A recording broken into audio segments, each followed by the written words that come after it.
अब सर आ जाइए question number second पे। सर सेकंड का फर्स्ट पार्ट, अब मेरी बात सुनेंगे प्लीज ध्यान से। सबसे ज्यादा प्रॉब्लम में बच्चों को यहीं पर आएगी, सबसे ज्यादा प्रॉब्लम यहीं पर आएगी। सर जो अगला टाइप है ना वो है वर्ड प्रॉब्लम। अगला टाइप क्या है मेरे भाई? आराम से मेरे साथ पढ़ेंगे प्लीज। वर्ड की प्रॉब्लम।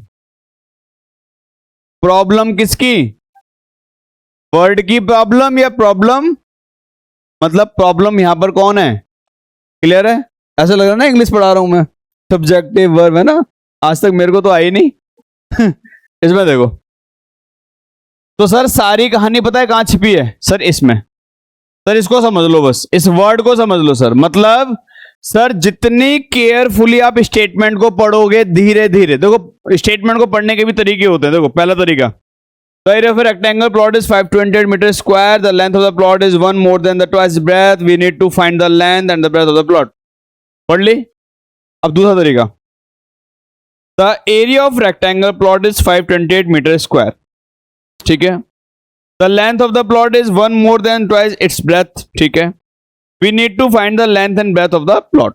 मैंने स्टेटमेंट पढ़ ली पूरी, हो सकता है मेरे को समझ में आई हो या हो सकता है नहीं समझ में। सर कोई दिक्कत नहीं है, अगर आपको लगे समझ में नहीं आ रहा है तो बस आप उसको और स्लो कर दो, धीरे पढ़ो और उसको ब्रेक करके पढ़ो, ऐसा पूरा एक साथ मत पढ़ो। देखो, the area of a rectangular plot is 528 metre square, इतना पढ़ लिया। तो अब आप इतना सोचो और डायग्राम ड्रॉ कर लो। मतलब पहले सोचोगे क्या कह रहा है क्वेश्चन हमें। तो देखो इसने क्वेश्चन ने हमें बोला है, ध्यान से सुनेंगे प्लीज। देखो क्वेश्चन क्या कह रहा है, the area of a rectangular plot is 528 metre square. Sir आपसे कह रहा है कि एक ना रेक्टेंगल है, आपसे क्या कहा गया है, एक क्या है, और इसका जो एरिया है, इसका जो एरिया है वो कितना है बेटा? 528 मीटर। इतना सबको समझ में आ गया, हाँ या ना? आ गया। मतलब ये सारा का सारा जो एरिया है वो है कितना?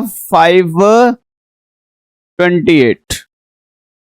आई होप यहां तक कोई दिक्कत नहीं होगी किसी को, ठीक है। अब ध्यान से सुनेंगे प्लीज। कह रहा है कि the length of the plot is 1 more than twice its breath. क्या कहा इसने? कह रहा है कि ये जो रेक्टेंगुलर प्लॉट है ना, ध्यान से देखेंगे प्लीज पैनल पे, ये जो रेक्टेंगुलर प्लॉट है ना, इसकी जो लेंथ है, क्या कहा गया इसने क्या बोला है? इसकी जो लेंथ है, यानी इसकी जो क्या है, लंबाई, ध्यान सुनेंगे प्लीज। जो इसकी लेंथ है वो इसके ब्रेथ से, जो इसकी लेंथ है वो इसकी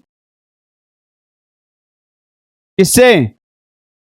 ब्रेथ से एक ज्यादा है। यानी लेंथ ब्रेथ से एक ज्यादा, ब्रेथ से नहीं है। ध्यान से क्वेश्चन को पढ़ो दोबारा से। The length of the plot is 1 more than twice its breath. यानी ब्रेथ का ट्वाइस करेंगे, उसमें एक प्लस करेंगे। मतलब समझो सर, जो इसकी लेंथ है ना, ध्यान सुनेंगे प्लीज, जो लेंथ है वो इसकी ब्रेथ का ट्वाइस से एक ज्यादा है। इमेजिन करो लेट से मैंने कहा कि ब्रेथ 10 है, मैंने कहा कि ब्रेथ कितनी है मेरे भाई, तो लेंथ हो जाएगी इस 10 का पहले क्या करेंगे? ट्वाइस, और उसमें एक, कितना आंसर आ जाएगा? नहीं आई बात समझ में? दोबारा से सुन लो, कोई बात नहीं, दोबारा से सुन लो। अगर मान लो इस बार मैं आपसे कह रहा हूं कि इसकी जो ब्रेथ है ना वो 5 है, तो लेंथ कितनी हो जाएगी? इसका ट्वाइस में एक जोड़ दो, यानी कितनी हो जाएगी? 11। नहीं आ रही बात समझ में? तो आप मुझे बताइए, अगर ब्रेथ 40 है तो लेंथ कितनी होगी? अगर ब्रेथ 40 है तो लेंथ कितनी होगी? 80, क्योंकि ब्रेथ का पहले ट्वाइस करो, तो 40 का ट्वाइस कितना? 80, और 80 में एक जोड़ दो, 81। नहीं आ रही बात समझ में?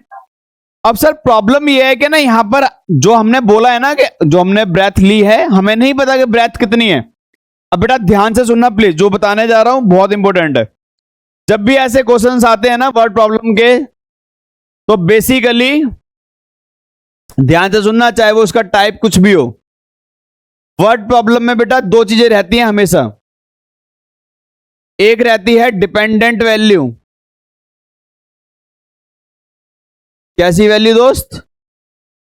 और एक रहती है इंडिपेंडेंट वैल्यू।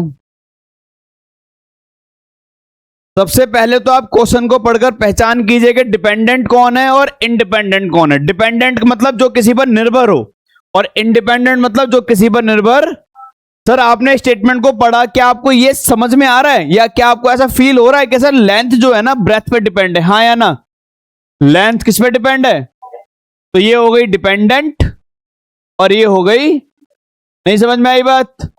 तो वर्ड प्रॉब्लम में 90% क्वेश्चंस में ध्यान रखिएगा, जो वैल्यू इंडिपेंडेंट होती है उसी को लेट किया जाता है। क्या बोला मैंने? जो वैल्यू कैसी होती है उसको ही हमेशा क्या किया जाता है। तो यहां पर लेट किसको करूं? लेंथ को करूं या ब्रेथ को? ब्रेथ को। ध्यान से सुनेंगे सॉल्यूशन, ध्यान से देखेंगे प्लीज। तो यहां पर मैंने बोला let the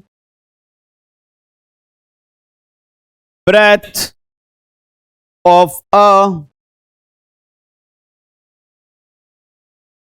rectangular plot be x metre. पहले आप मुझे बताइए ईमानदारी से, यहां तक समझ में आया नहीं आया? क्या आपको यह समझ में आ गया कि जब भी वर्ड प्रॉब्लम्स आएंगी तो वर्ड प्रॉब्लम्स में क्या याद रखना है आपको, क्या ध्यान रखना है? डिपेंडेंट कौन है और इंडिपेंडेंट। तो ब्रेथ हमने x मान ली। अब सुनिए मेरी बात, सर अगर ब्रेथ x है तो क्या कोई बच्चा मुझे बताएगा लेंथ कितनी होगी? लेंथ कितनी थी? ब्रेथ का ट्वाइस। तो सर ब्रेथ का ट्वाइस करो, देखो 2 मल्टीप्लाई ब्रेथ और प्लस का 1, तो ये आपका आ गया मेरे भाई 2x + 1। यहां तक कोई प्रॉब्लम है किसी को तो पूछ लो। ये आपकी लेंथ हो गई और ये आपकी क्या हो गई? ब्रेथ। कोई प्रॉब्लम किसी को यहां तक? सर अब एक चीज और रह गई है जो आपने ध्यान नहीं दी। एरिया कितना था sir? Area of a rectangular plot कितना था दोस्त? 528 मीटर स्क्वायर। यहां तक कोई प्रॉब्लम है किसी को तो पूछो पहले। आ रहा है समझ में गर्ल्स बॉयज? चलिए, अगर यहां तक समझ में आ रहा है तो ध्यान से देखिए। सोमी बताएगा ना? सोमी आप बताएंगे प्लीज। आप मुझे बताइए, यहां पे मैंने लिखा है वी नो दैट। तो वी नो दैट का मतलब आप जानते हो क्या जानते हो? मुझे आप बताइए एरिया ऑफ अ रेक्टेंगल का फॉर्मूला क्या होता है? हाँ, area of rectangle. Area of a rectangle का फॉर्मूला क्या होता है? हाँ बिल्कुल सही बताया आपने बेटा, लेंथ इंटू ब्रेथ, है ना? Length into breadth, length into, हाँ बिल्कुल ठीक बेटा, लेंथ इंटू ब्रेथ होता है। चलो, मुझे लगा तुम्हें याद नहीं होगा पर तुम्हें याद है। चलो क्लियर है फॉर्मूला यहां तक? अब सुनिए मेरी बात ध्यान से। सर लेंथ कितनी है आनंद? लेंथ कितनी है? 2x प्लस, तो ध्यान सुनेंगे प्लीज। तो देखो एरिया की जगह पे रख दो कितना? 528। लेंथ कितना है सर? 2x + 1। और ब्रेथ कितनी है? मल्टीप्लाई में x। सिंप्लीफाई करते हैं सर, ये एज इट इज। अरे इस x को इस 2 से मल्टीप्लाई, क्या आ गया सर? फिर इसको 1 से करेंगे सर, इसको मैं इधर लेके आ रहा हूं तो यहां बचा 0। क्या बचा? ये एज इट इज ये इधर आ गया माइनस का 500। तो आप इसको सीधा करके भी लिख सकते हो, 2x² + x - 528 बराबर। सर ये आपकी क्या बन के तैयार हो गई? Quadratic equation. क्वेश्चन में देखो लिखा हुआ है represent the following situation in the form of quadratic. तो अब क्वेश्चन सेकंड में लिखा है, ध्यान से सुनेंगे प्लीज। क्वेश्चन सेकंड में लिखा है कि सर इनको रिप्रेजेंट करो। सर हमने कर दिया, पर प्रॉब्लम क्या है? जो फर्स्ट पार्ट है ना उसके लास्ट में देखो क्या लिखा है, find the length and the breadth of the plot. Sir ये तो अलग अलग बात हो गई दो चीजें, मतलब एक जगह तो कहा जा रहा है कि बस रिप्रेजेंट करो और दूसरी जगह पे क्या कहा जा रहा है, लेंथ और ब्रेथ भी निकालो। अब मेरी बात सुनो, 4.1 में सेकंड क्वेश्चन के जितने भी क्वेश्चंस हैं वर्ड प्रॉब्लम्स वाले वो हम यहां तक करेंगे। जब पूरा चैप्टर कर लेंगे फिर इसको रिवाइज इसको फिर आगे सॉल्व करेंगे। क्लियर है? क्योंकि इसके लिए मुझे आपको फैक्टराइजेशन क्वाड्रेटिक फॉर्मूला दोनों बताने पड़ेंगे। यहां तक कोई डाउट है तो पूछ लीजिए, नोट डाउन कर लेंगे फिर आगे चलते हैं।